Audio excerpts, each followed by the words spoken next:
I wonder going if to. when people hear our voices, if they have trouble telling us apart.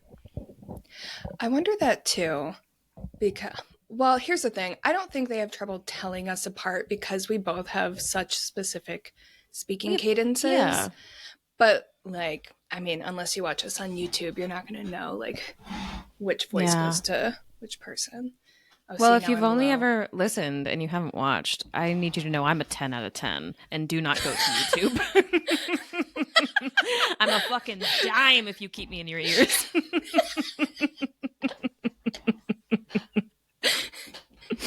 And if you look, but don't worry about it. You don't have to go there. The obligatory best friend. You're so pretty. You're so beautiful. What is it? Like, I've got the hottest friends. Every woman thinks she's got the hottest friends. Like, my friends are so hot. I do have the hottest friends. Yeah. I have the hottest friend. The one friend I have, you. I know. I was going to say who? Give me their names. I just out of curiosity, who the fuck are you talking about? I'm going to call your mom. I'm going to tell on you. You have other friends. Oh, I was like, what? She's watching us right now. What did I just say? Did I say something bad? I'm like, oh no, don't tell my mom. Welcome to Ice Cream. Welcome to Ice Cream. Welcome to Ice Cream You Scream, your weekly scoop of the most chilling histories, mysteries, and true crime. I'm Gina. I'm Kathryn. Every month we choose a new topic and a new ice cream flavor to go along with it. This month we're talking about dreams and or nightmares. And to accompany this, we have some orange dreamsicle cream, whatever you want to call it, ice cream. So grab a spoon and let's dig in. Before I forget, I have a recommendation for you of a show. Oh my God. Ooh, okay. I love It's that. so good. So it's called Ludwig, and it's about this guy who is a professional, world-class, genius-level puzzle setter. So he makes like really complex puzzle, like crosswords and things like that. And he... Is this real or is this like a... No, it's fiction. What's it called? It'd be so cool if it was real, but it is fiction. That's what he, through a series of events, winds up impersonating a police officer, detective, and like solving crimes using his puzzle knowledge.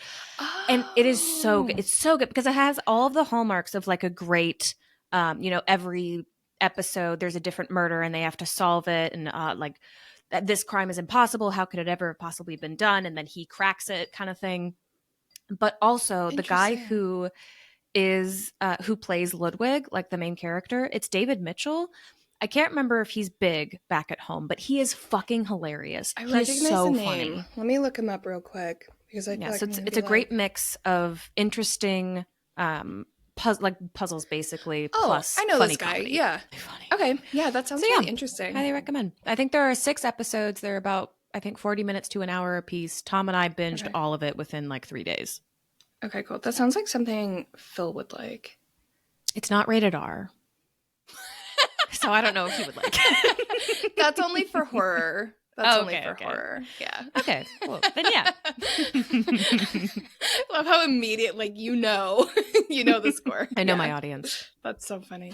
It kind of reminds me, so I never watched this, but the reason it sounds like something Phil would like is he really liked the show Psych. Did you ever watch that? I loved Psych. Oh man, he and I need to talk about this. I know you two are way more alike than I think either of you ever is willing to admit, but you are truly like very similar. Yeah. I have something embarrassing to say. What? I never watched Psych when it was on. I've watched a few episodes like with Phil. It's cute. I like it. I'd like to like when he does a rewatch, I'd like to watch it, but I never watched it when it was on. And I always got it mixed up with Scrubs. I thought that Scrubs and Psych were the same show. I thought that's because I never watched either one. I didn't watch a lot of like primetime television or whatever.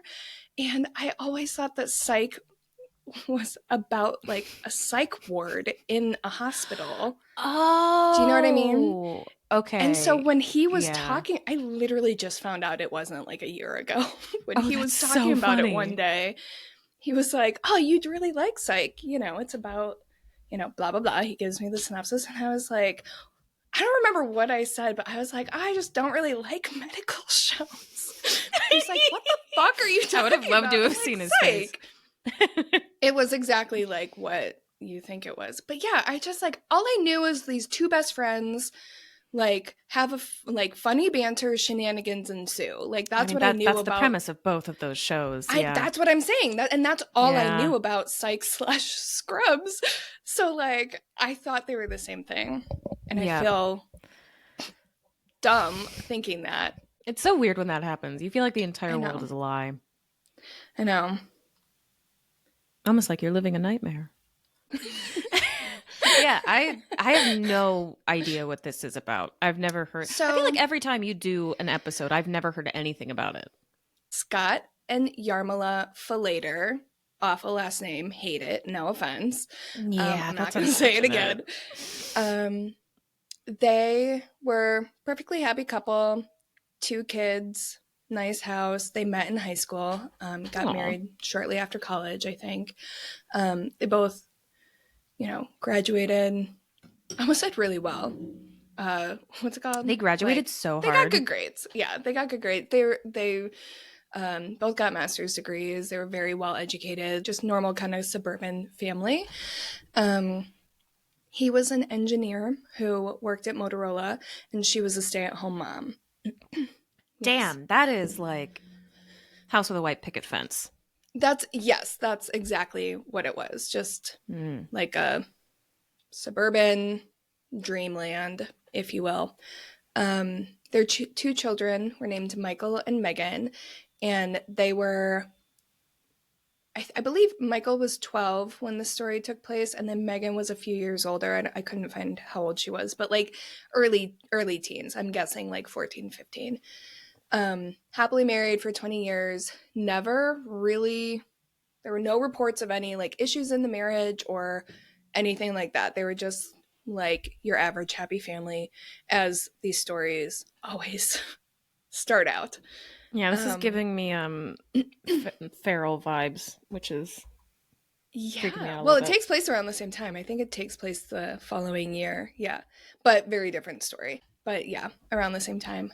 So it was January 16th, 1997, just your average day, like everything we were just talking about. Like he got home from work, 4 of them had dinner, like everything was normal, everything was fine. The kids went up to their rooms to get ready for bed, and he went to work on the computer for a while after dinner. He was down there for a few hours. His wife came in while he was working and asked if he could fix something in the pool. He says, yes, I'll get to it. Let me finish up whatever he's working on, blah, blah, blah. By the time he was done working, it was kind of late at night, not like middle, it wasn't like 2 a.m., but you know, it was probably 9 or 10-ish.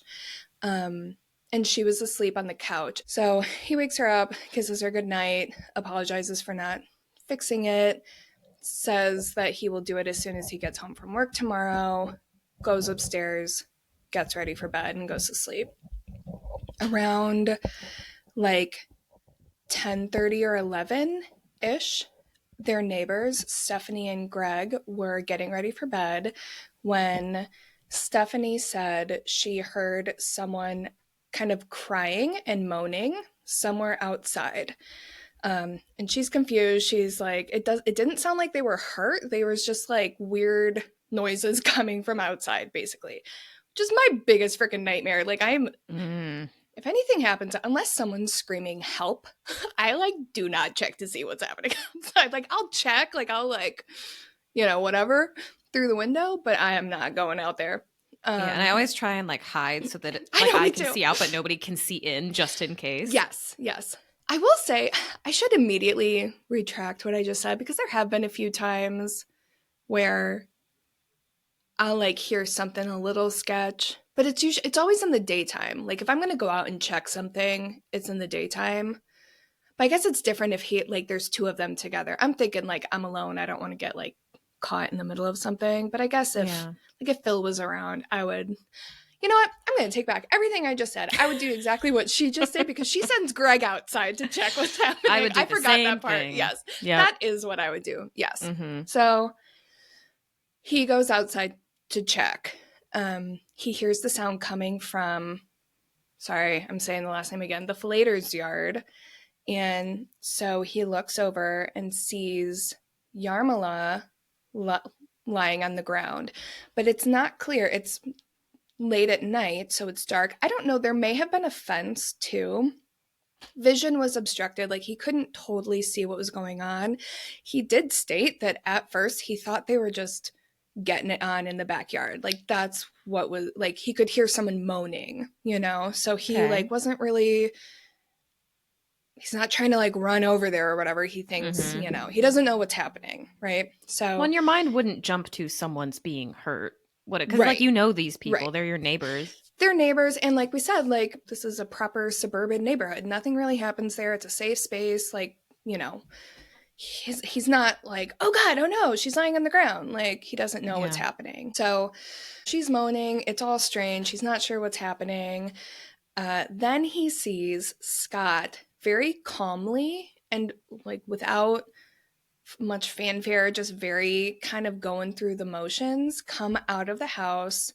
He grabs her arms and starts dragging her like this. And this guy's still like, what is happening? Like, I'm not, again, like you were saying, it doesn't totally compute. This is not a normal thing, but they're not violent people, so he doesn't really know what's happening. He drags her over to the pool and dips her in and holds her under. Yes. And is the neighbor still watching? Yes, he is. Okay. But I don't know what type of time frame. I don't know if it was one of those, it all happened so fast, and I don't know where he is and how much of this he's seeing. Yeah. He's sure he's seeing what he's seeing, but he doesn't really know what he's seeing. You know, he knows he's seeing Scott. He knows he's seeing Yarmila, but he's not sure what the fuck is going on. You know, like, he's still like, no sign of the kids. Is he trying to revive? Yeah. Huh? No sign. The kids are inside. Yes. It was like, did she pass out and he's trying to revive her? Like, he doesn't know what he's watching go down. You know what I mean? So, Jesus. Yeah. Stephanie is doing what we were talking about. She's like, you know, inside trying to see what's happening. She thinks he is like splashing water on her to try to like revive her. Like I just said, maybe she passed out. It's kind of like a dreamscape, you know, they're not sure what's happening. It's all very strange. So Greg comes running inside and is like, oh my God, Scott just drowned Yarmila. They call the police immediately, still very confused. Like, the dispatcher asked if they heard anything before this went down. They were trying to get all the background information that they get from people. Like, was there any kind of kerfuffle? Was there any, you know, indication that, you know, someone would do this? Like, why did he do this, basically? But they didn't hear anything. Something had already happened by the time they heard her. It just all felt very surreal. They didn't know at what point of this situation they were jumping into, essentially. So the police arrive on the scene. Trigger warning. This is, like, not a great situation. They find Yarmila floating in the pool, and it is, like, bright red. It's fuck. Yes. So they immediately know this is not just a drowning. She has clearly been very badly injured before she ended up in the pool. They enter the home to find Michael and Megan sound asleep in bed. Who else was sound asleep in bed? Scott. They find him in a crisp white pajama shirt and red pajama pants. No blood anywhere. Everything was completely clean. And they woke him up and they said that he was extremely confused. It seemed as if they had awoken him from a very deep sleep, and he was disoriented and just kind of out of it. Like, the detective said, you know, it seemed like he had no idea what was going on. Initial reaction is he seemed very confused. It didn't. Initial thoughts where it looked like these 3 family members just woke up and mom was dead. you know, everyone was very confused. For all Scott knows, Yarmila is still on the couch. Like, he kissed her goodnight, went right upstairs, and allegedly fell immediately to sleep. So the information they get from Greg and Stephanie was that he was the one that did this, so he's obviously immediately detained, and they bring him in for questioning. And in the interrogation videos, I'm trying to save my opinions on all of this for the end. I want to talk about it at the end because I want to get your feedback and stuff first. I'm trying to stay neutral, but my genuine first reaction to watching these videos is he looks I'm going to explain this after I say this, but he looks very cold. You know that feeling when you need to like go to the bathroom in the middle of the night and you're in like a deep sleep and you have to get up, so you're like kind of going down the hallway like this. So you keep like, your body like as small as possible. And you're just, but you can feel the air like hitting you. Yeah. That is what he looked like to me throughout the whole interrogation. He's sitting there in his jammies, like kind of sitting like this and talking to the officer. And he looked like a little boy to me, personally, like who got dragged out of bed for something. Like that is the vibe I was getting from these interrogation videos. I didn't watch all of them. I only watched bits and pieces to get like a general overview, but that's how I felt watching these. So one thing that was extremely notable about this case is they kept saying, you know, you killed your wife, you drowned your wife, you hurt your wife. He never once said, I didn't do it, it wasn't me, you got the wrong guy. He just kept saying, I do not remember doing this. I don't remember this happening. I don't remember being the one to do this. That is what he kept saying. He was charged with first-degree murder, which is the highest level of murder you can be charged with. That means that it was intentional and premeditated. And Arizona still has the death penalty. So for first-degree murder, the maximum sentence is either life without parole or the death sentence. So this is what he's facing. The immediate reaction from everyone who knew him was complete and utter shock. This was just so incredibly out of character for him. He was described as just being a very like mild-mannered, chill guy who genuinely deeply loved his wife and family, and everyone was just so confused about what was happening. Like there was no motive, there was no issues. Like the kids had nothing but great things to say about them. They never saw their parents fighting. Like it was just, this whole story from start to finish was just so surreal. Everyone was very confused. I empathize with that a lot. So confusing. What the fuck? Yes. Then, in the midst of all of this, his family realizes, hey, he used to very often and very aggressively sleepwalk when he was younger. Could he still be sleepwalking? Could this be a case of a sleepwalking murder? I have questions. Yes. I don't know why I said that. I will try to answer them. It's an emergency. Yes. Okay, so when he would like aggressively sleepwalk when he was younger, what does aggressively sleepwalk mean? Yep. Is Great that question. coming up? Okay. Next on my list. Let me answer that, and then any other questions or follow-up questions, I will tell you. Many, but I feel like a lot, because the first one in my mind is like, is that the defense that he used when I'm guessing it goes to trial is that he was sleepwalking, and how can you not wake up? But then also like I've heard that sleepwalkers sleep really deeply and that it can be hard to wake them. I'm getting ahead of myself. Well, yes. So tell me. I'll get there. Yep. Yeah. Cool. Okay. Same page. We're on the same page because this is the order in which this is all listed out in my notes. So yes, he would sleepwalk often. And I found an interview with his sister. Like, I believe it was his mom and his sister being interviewed. And his sister told one story, and it happened a few times, that she was watching TV late at night and he came into the room and she thought that he was going to join her to watch, TV with her. So she started talking to him and he wasn't answering, and she realized, oh, Scott's sleepwalking again. And he was just kind of fumbling around the living room, just doing weird shit sleepwalkers do. And eventually he started to go outside. And that is very dangerous. If I have never sleepwalked and I don't know anyone who I've never lived with anyone who sleepwalks, but one thing I do know is it's very dangerous if they get outside, because yeah, that happened knows? to me one time when I was a kid. I was gonna say, I feel like I remember you telling me that. Yes. Yeah, I don't sleepwalk anymore, but when I was really, really little, I did. And I think when I was around maybe 3 or 4, I somehow got outside and started and I went around the front of the garage and started banging on the garage for some reason. No. I scared the shit out of my mom. And I think my dad I was gonna say, can you imagine? Yeah. As a parent, that would be horrifying. Like, your kid's not there and there's someone banging on something. Like, that's so, my heart just, no. I know, I feel bad for Gail. I feel so bad for Mom. Any parent with a kid with like a sleep disorder. Like, oh my God, that's so stressful because you don't know what's happening, you know? And even if you do, it's very scary, you know? Yeah. Like, yes. So you don't let sleepwalkers outside, and you're supposed to just let them do their thing. You're not supposed to interrupt a sleepwalker because they can get very violent, because they're kind of getting ahead of myself there.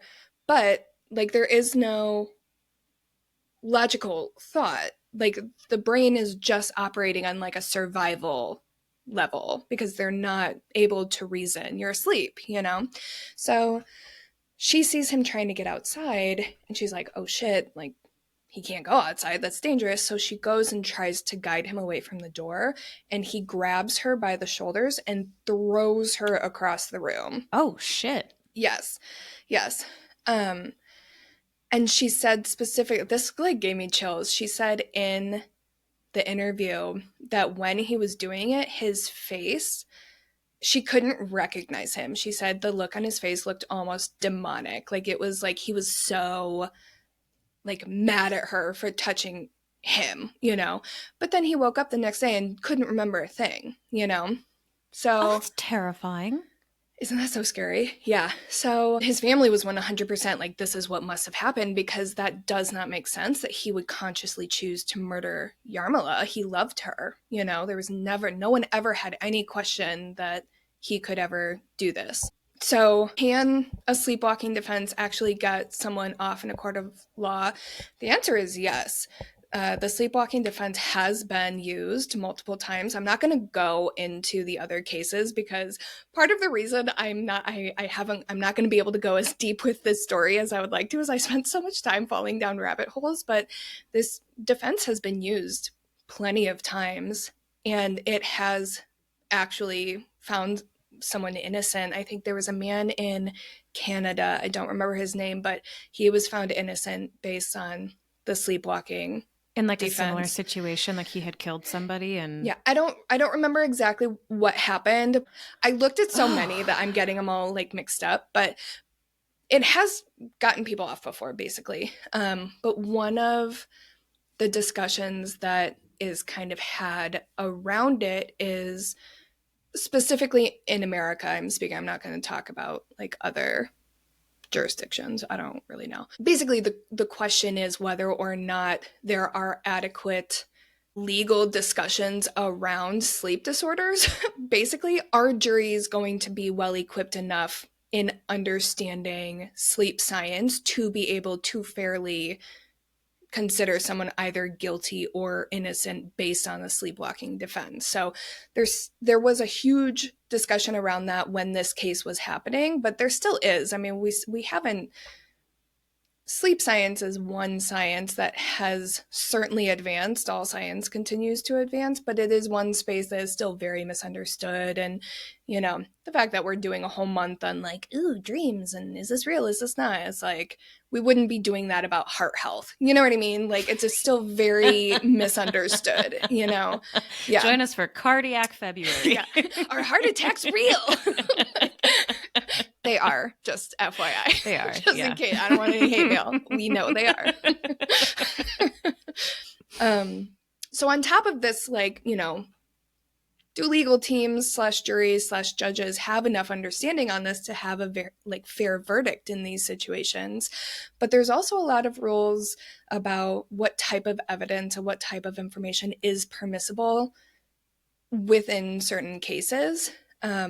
This is I don't want to go down this rabbit hole, but I always have like a really hard time whenever like a big piece of evidence is not permissible in court, because it's like I don't even want to go down there. And that doesn't really have anything to do with this. It just a rabbit hole I fell grinds down. my gears. It's infuriating often. I won't go deeper than that. But anyway, that's just a different soapbox. Sorry, I'm trying to stay focused. I literally have a bullet that says, for the purposes of this story, parentheses, stay focused.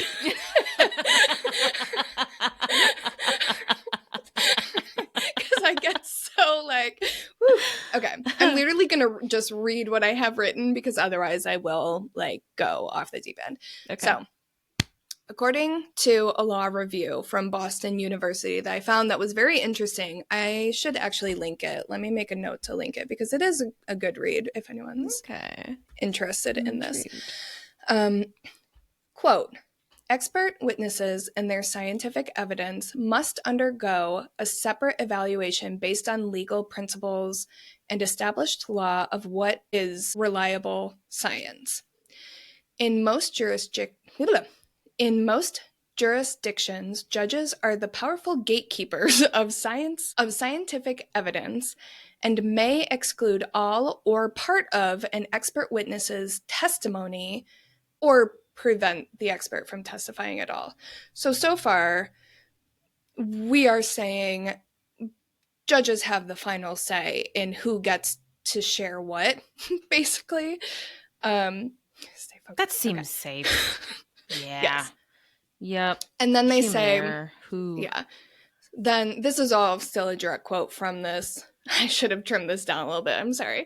This is still from the legal review. The judge had said that a very key piece of evidence that came from a scientific resource was, quote, not admissible just because someone with a diploma says it should be. So, all of this is to say, there's a lot of question about the way the sleepwalking defense is given / used / whatever. Like, there's a big question mark around it, because, and this part I do understand, even if someone doesn't remember killing someone for whatever reason, the question isn't did they or did they not do it. The question is, are they responsible for doing it? So there is a difference legally from being found guilty versus being culpable. Culpable just means he had a responsibility to make sure he was not responsible for his wife's death, and he did not uphold that, you know? Yeah, but God. Does that mean that he should be found guilty of first-degree murder? So that's the discussion being had. That's around fucking this case. Hard. That is hard. And it's also hard assuming that he really was sleepwalking. Like, because that's where I still am. Like, I'm still on the Like, I know that he did it, and we'll go or like deeper his family into that. says that he did it as like when he was younger. But how could you do that? Like, how could you not, one, how could you not wake up? Two, how could you not give your family members a warning that, hey, I might sleepwalk, and if I do, don't come anywhere fucking near me, because I might throw you across the room or drown you. He was sleeping with his kids in his house. What if it had been one of them? It seems like even if I don't think the death of his wife was his fault insofar as like malice and forethought goes, he was definitely irresponsible. Yeah. That's where I'm at. Okay. Sorry, I had to let it out. I felt like an instant pot ready to blow. Well, and that's the thing. Like, what should he have done if he sleep in the garage? Well, did you know what I mean? Give his family a warning? Like, did they know that this was something he suffered from? That's the thing. They don't know. Like, it would be assumed that she would know, but also, like, you know, when you moved in with Tom, did you say, hey, by the way, I accidentally used to sleepwalk when I was little? But that's when I was like 4. You? I wasn't strong enough to like throw someone across the room, though, you know? Like, and I had never been violent. Like, there was no violence behind it. That's true. And like, I'm not saying like, he should have slept in the garage, but it just seems like but hindsight's 2020, isn't it? Like, it's so easy for me to sit here and say he could have prevented this, but could he? But it's reasonable to want to sleep in the same house as your wife and your kids. Like, I do get that. I have two warring sides of me right now. I think I just want to be angry and I don't have somewhere to put it. Yeah, because it's confusing, and it's like, who is, like, he is responsible for her death. That is, he never denied it, but also, well, I'll still walk you through the trial because I will say, since we're sharing our feelings, I am on the fence. I'll share my full feelings at the end, but I am not like, fuck this guy, but I do have mixed feelings, and I'll keep going because I'm gonna just like steamroll everything I have. But yes, like, these are all good questions because this is kind of the discussion that was being had about this case, because it's like, what the fuck? So the trial started in May of 1999 and it lasted 1 month, which isn't a super long time. That seems very short. For a first-degree murder charge, that's very short in my opinion. That involves sleepwalking? Yeah, like, that feels very short. Agreed. But I think part of the reason it did last so short is a lot of times the reason these are dragged on so long is because it's a did they or didn't they. This one was a he did, why? You know? Good point. Yeah. So that's probably a big part of it. So the medical examiner who testified at the trial confirmed that she had, trigger warning, sorry, she had been stabbed 44 times, many of which were defense wounds that kind of indicated a struggle, but many of them also could have been fatal. They weren't just like warning shots. Like, these were murder wounds. 44 times. Yeah. So I'm going to go into a little bit of detail with like the stab wounds. So just trigger warning to everyone. Based on the type of wounds that she had and just where all the stabbings were, they believe what happened was he got a hold of her from like either behind or like the side and looped one arm around her shoulder, basically like so she couldn't get away, and then with the other arm was stabbing her.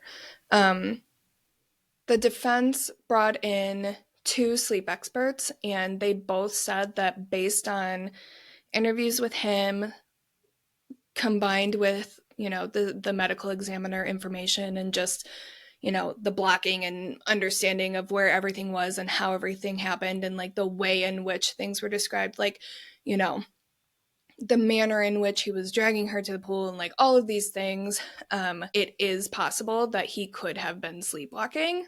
One of the biggest reasons that they said this could have been the case is the fact that one of the biggest triggers of violent sleepwalking is stress. So remember at the beginning of the story, we do know that he was working late into the night.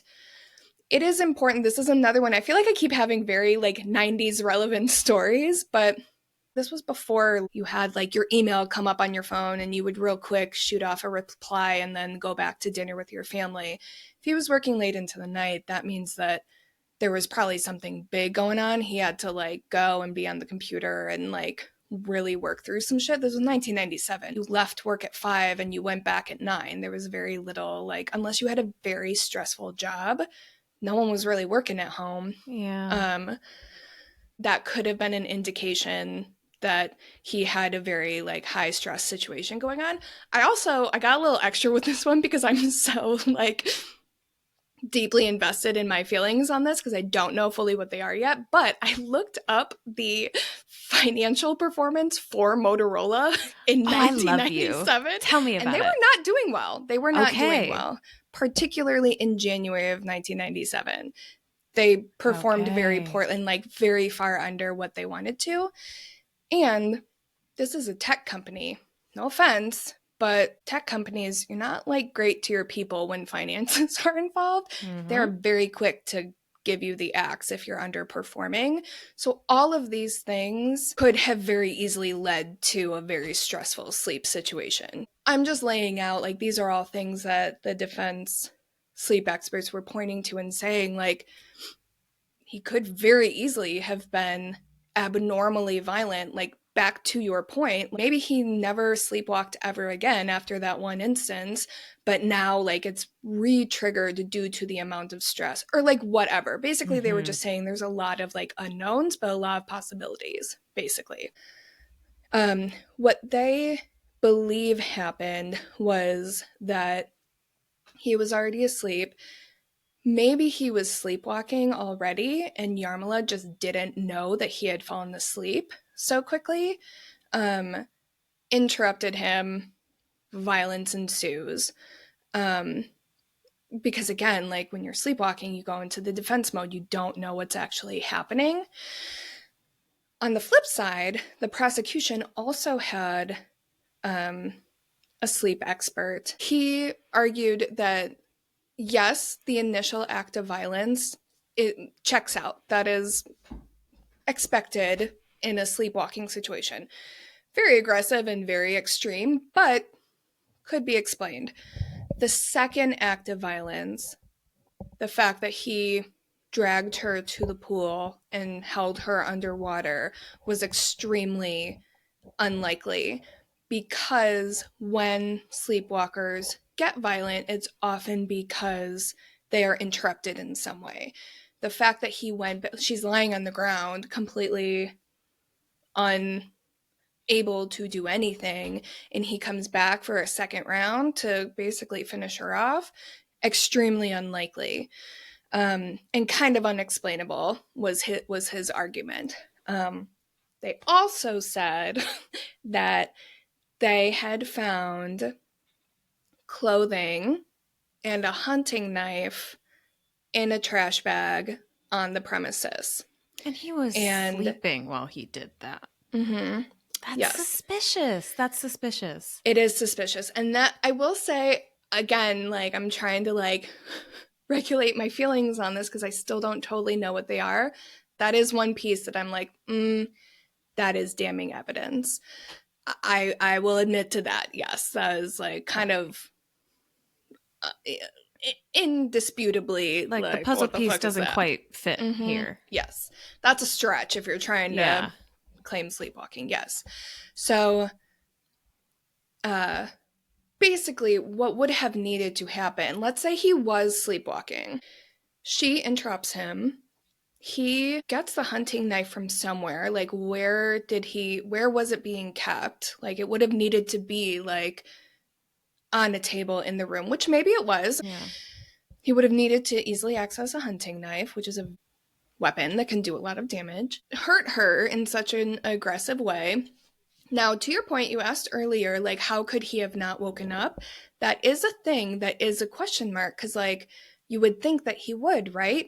But when sleepwalkers are in such a deep state of sleepwalking, it is not totally impossible that he wouldn't have woken up. You know what I mean? Because it's such a specific space that you're in, that even if he had woken up, he maybe would have not known what was happening. Now, that clearly didn't happen, because either he left this, like, how did she end up outside? Did she run away? And, like, how could he have, like, come to... Basically, it was, like, so many things needed to happen. It is extremely unlikely that he was sleepwalking. On the flip side, it is possible that in a state of sleepwalking, he could have known, oh my God, I just murdered someone. I need to, like, take care of this, but not know it was his wife. You know what I mean? Like, he could have been dreaming of murdering someone. And that's basically what this trial was just nobody could explicitly say that this is what happened, and this is scientifically what was happening in his brain, and this is why he did it, and this is blah, blah, blah, blah, blah. No one could concretely say that. So we have to go on the evidence that we have. he very clearly killed this woman. Like, that was what happened, right? So he was found guilty of first-degree murder, and it was officially decided that he was not sleepwalking. The fact that he went back for round 2 was to, like, they were like, that just doesn't check out. Like, they officially said that he intentionally planned to kill his wife and use the sleepwalking defense, essentially. I have another question. Did they... Yes. Because the way that you were describing their dynamic, what I'm struggling to reconcile in my head is, like, if he did wake up and go back for round 2, what was the motive? Like, why would he want her dead? So my next bullet. Okay. You are on today. You are so on. So, okay, let me get through some Okay. sub bullets first. That is my next, after, yes. So, he's found guilty, blah, blah, blah. He was not sentenced to death. He was sentenced to life in prison without the possibility of parole because so many people wrote to the judge asking for leniency. His friends, his children, his wife's family fought for him to not. Yarmala's family was on his side. His family, his parents and sister and everybody believed that he was sleepwalking. Every single person in his life truly, genuinely believed that he did not. No one said he didn't do it, but everyone believed that he did not mean to do it, essentially. The judge did say that it was the testimony at the sentencing trial from his children, Michael and Megan, that ultimately was the deciding factor for him to not give him the death penalty. Because I'm genuinely, like, getting a little choked up. This is why I struggle with this, because if my brother or father or someone murdered someone, I'd be like, fuck you. Like, no offense, guys, but, like, you have to genuinely believe something in order to. Do you know what I'm saying? Like, especially at that age. Yes, and, like, his children would know better than anyone if there was any kind of abuse or. Do you know what I'm saying? Like, they were like, we are a loving, happy home. Like, they never fought. They fought, like, they're a couple. Normal family but it was shit, never abnormal. Yeah, there wasn't anything like, yes. So, okay. That leaves the question, okay, everyone believes he didn't mean to do this, so why would he do this, right?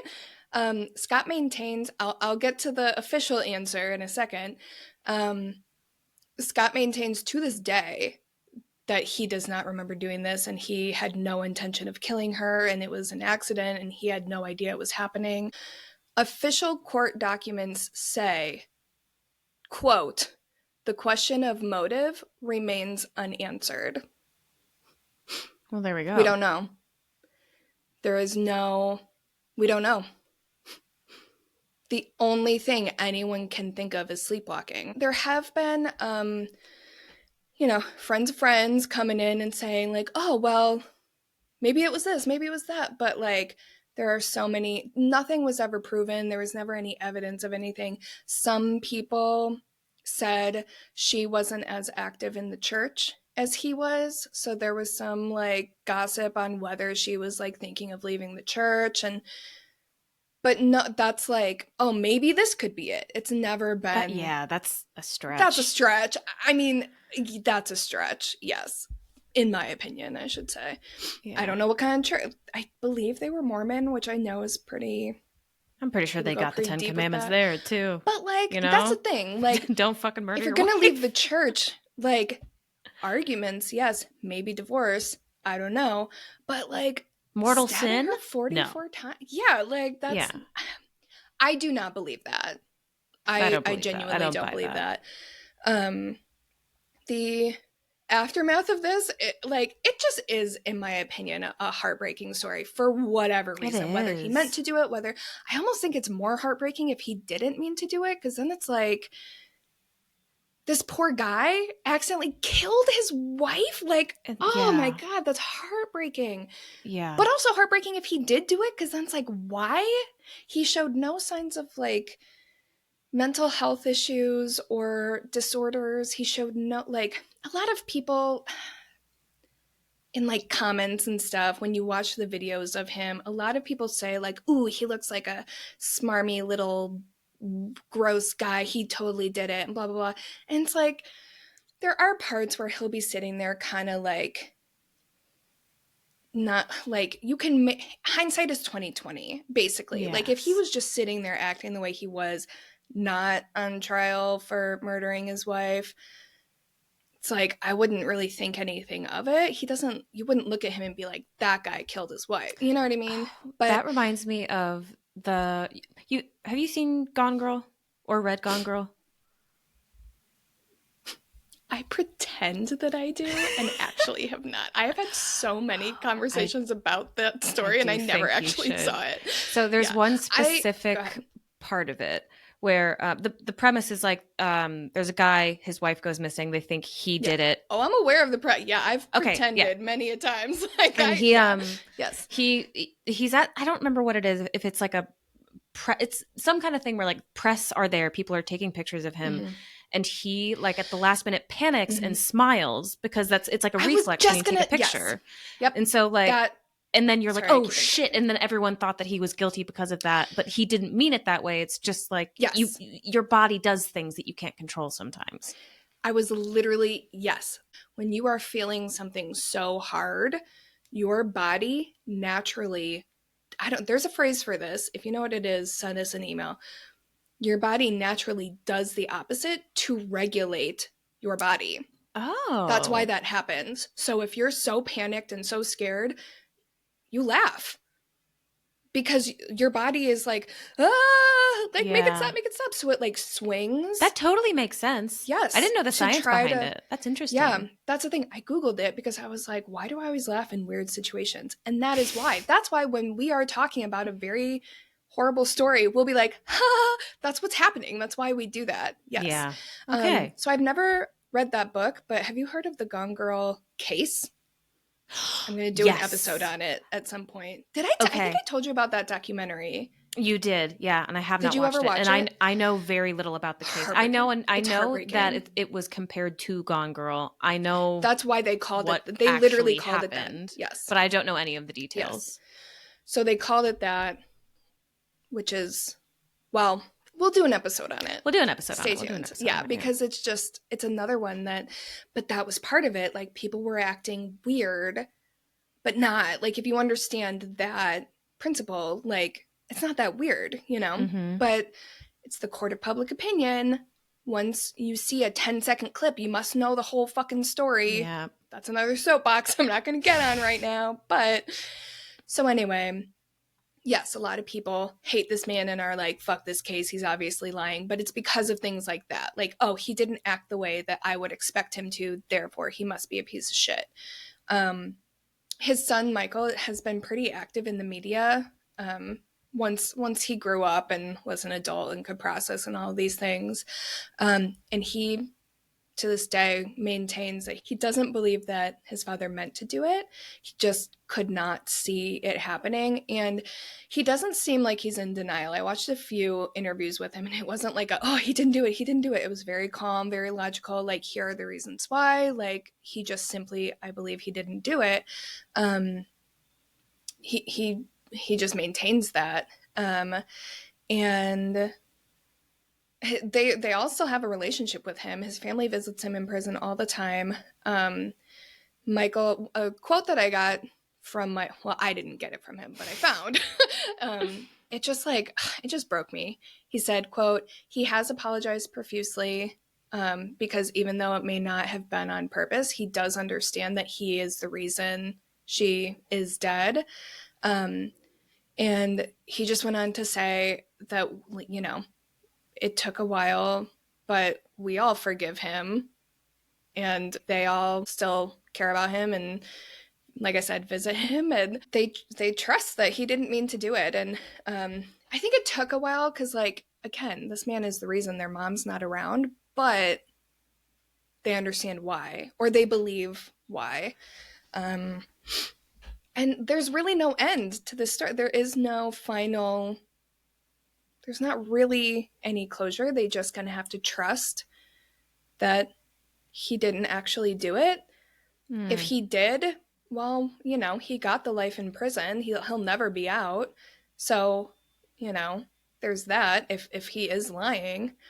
But that's kind of it. It's not a clean ending. It's sad. I hate the story, but I think it's so fucking important. Sad. It's so sad. There is no way to prove beyond a shadow of doubt that he did or did not mean to do this. But again, like, you could also just say, who fucking cares if he meant to? He did, you know? Which I do get, you know, I do. But there's a difference between manslaughter and first-degree murder. That's... we could be here a while, because there's a huge fucking difference between meaning to kill someone and not only intentionally killing them, but like a premeditated intentional murder. It's very different than accidentally killing someone. But at the same time, like, could he have prevented that? To your point, you know, and this is like, I didn't want to like cut you off then, but I want to talk about that now. Like, could he have prevented this? Like, could he have known, oh, I'm very stressed, I'm at risk of sleepwalking? But even that, like, I would never assume that I would stab my spouse 44 times in my sleep. Right. You know what I mean? Like, I don't know. I don't know about this one. I usually have a strong opinion one way or another. But this one, I'm just like, I do. My only opinion is I feel for everyone involved. I have so much I genuinely have like sadness in my heart right now. That's so cheesy, but I'm like, this is such a heartbreaking story. Those poor kids. In the same night, they lose their mom, they lose their dad, they have to watch their dad just sleeping. Be dragged. It's a freaking random Thursday. You know what I mean? Like, or whatever day. I don't know what day. I know it was a weekday. It was just a normal day. Because it was just your average day. And they wake up to police swarming their house and their dads and like, and they're, oh my God, I just like, which is a traumatic thing. Like, that happens in murder cases all the time. But this is so, like, the added layer of not having like oh, well, there was that one time he got a little rough with her, or there was that one time that there was nothing to indicate any of this could have happened. Yeah. It's like all of the space in my brain that would normally be filled with anger at this point, it can't be. It's and hard. So there's only sadness. It's sadness left to feel. Yeah. Me too. Yeah, I think we talked about this with Rod, where like I go toward anger, but it's like always an umbrella anger. Like, all right, the goal now is to figure out who I'm. Yeah, I don't. I always am just mad. I'm immediately mad at society. Always. I'm always mad at the government first and foremost. Like, what process do we have that was created in 17 whatever the fuck that led this to be the thing that happened? You know, like, I'm always go there first, and then I trickle down and I find like the real culprit or whatever. But this one, I just don't. I believe he was sleepwalking. That is what I am choosing to believe, and the reason I'm choosing to believe that is whether or not he was, this is the family's reality. Like, they've chosen to believe it. He maintains to this day that he doesn't remember. And that's another thing I meant to say earlier. This is another very, like, from my own perspective, if I murdered someone, I would fold like a cheap lawn chair immediately, because I would not be able to maintain anything. Like, I would immediately admit, whenever someone maintains that long, I'm more likely to believe their innocence, because I couldn't do that. Now, that's not always the case. There are many cases where it's like, you clearly did it. You're just a piece of shit and trying to like die a liar on top of killing someone. But I just don't get those vibes from this one. I could be totally wrong. Maybe I'm missing something huge. But if nothing else, at its core, it is very sad. I feel like I have a bunch of bees in my head. No. There's just so much. I mean, I feel like I've gone through the entire grieving process. Like, every stage of grief I have experienced during this. Yeah, it's a weird and I'm not even involved in it in any way. based on what I have heard, I believe that he didn't mean to do it. I believe he was sleepwalking, and I believe he Really? See, probably... that's surprising to me. I really thought that you were going to think he was full of shit. I was ready to. I was ready to think he was full of... The thing that turned me is it's the kids. It's the kids believing him. Yeah, and the family me too. forgiving him. And yeah. I was think on the I would fence be. until that. I think I would not be having these same thoughts if like one of the kids was super suspicious or I don't know. It just like they knew him best. Yeah. And it wasn't, so for me personally, it was the kids first. And then when I found out that Yarmala's mother was on his side, that also, like, that's huge. Yeah, that's massive. Like, if someone killed my child, there would need to be something big for me to... Even if they didn't mean to do it. Right. Yeah. Well, and that's another, like, I wonder, and this is all just... I didn't find this anywhere, but I wonder how much of that was for the kids. Like, she saw how deeply they believed he didn't do it, and like, do you think of the kids and like they want their father around and they have already lost their mother? They want to at least have their father. Would you push for this guy to be put to death just because you're upset about your child, or would you think of the kids? I would like hope that you would think of the kids. And maybe that's all it was. Maybe she is like, fuck this guy. But even to be like outspoken about it, because like if she was doing it just for the kids, you know, you figure like, yeah, I'll do it for the kids when like we're all together, but maybe I'm not going to go out of my way. Yeah, I'm not going to go out of my way to, you know, throw any kind of weight towards supporting him. But the fact that she did. But she did. Is meaningful. It's very notable. She was on their side. Like, she wrote letters to the judge and all that kind of stuff, asking for leniency. So I am still stuck on the question of could it have been prevented? And I do want to take back what I said earlier about him being irresponsible, because I've been thinking about it. It's been like percolating in the back of my mind, and it feels it's in my head. It's similar to like if my apartment caught fire next week and you told me I could prevent it now by pouring water all over the place. Technically, yeah, I could prevent it, but it's not reasonable to expect me to prevent it. No, you know what I mean? Like, yeah. I think it was probably so stressful to be a lawyer on this case.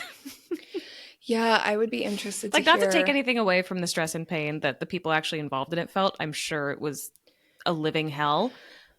But imagine being a lawyer on this fucking case. Well, you'd have to be so creative because this was almost 30 years ago. Sleep science and all of that was very...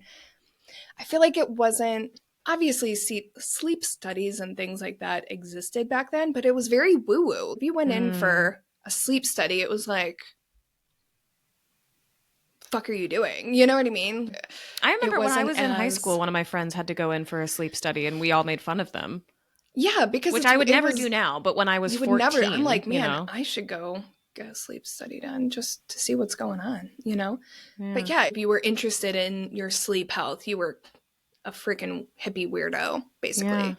Yeah. So to use that as a murder defense is like kind of the equivalent of like, you know, oh, a ghost told me that he did it. You know what I mean? Like that's kind of the 1990s version of that, sort of. Yeah. These last 2 episodes have been very unconventional legal cases. Yeah. Who knew? The dreams and nightmares would bring that out of us. Well, that's it. That's all I have for you. All right. Well, until next time, little spoons. Keep it cool. Keep it creepy.